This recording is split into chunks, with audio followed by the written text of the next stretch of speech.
شروع اللہ کا نام لے کر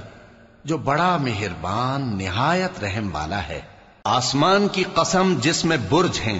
اور اس دن کی جس کا وعدہ ہے، اور حاضر ہونے والے کی اور اس کی جس کے پاس حاضر ہوتے ہیں، کہ خندقوں والے ہلاک کر دیے گئے، یعنی آگ کی خندقیں جس میں ایندھن جھونک رکھا تھا،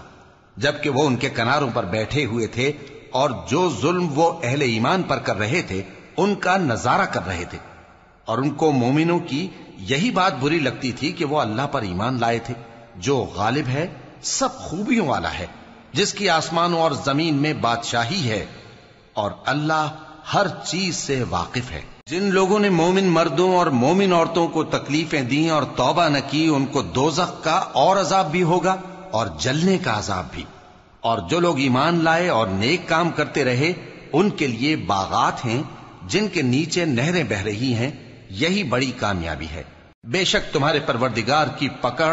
بہت سخت ہے، وہی پہلی دفعہ پیدا کرتا ہے اور وہی دوبارہ زندہ کرے گا، اور وہ بخشنے والا ہے، بہت محبت کرنے والا ہے۔ عرش کا مالک بڑی شان والا، جو چاہتا ہے سو کر ڈالتا ہے۔ بھلا تم کو لشکروں کا حال معلوم ہوا ہے، یعنی فرعون اور سمود کا؟ اصل بات یہ ہے کہ کافر مستقل جھٹلانے میں لگے ہیں، جبکہ اللہ بھی ان کو ہر طرف سے گھیرے ہوئے ہے۔ یہ کوئی معمولی کلام نہیں،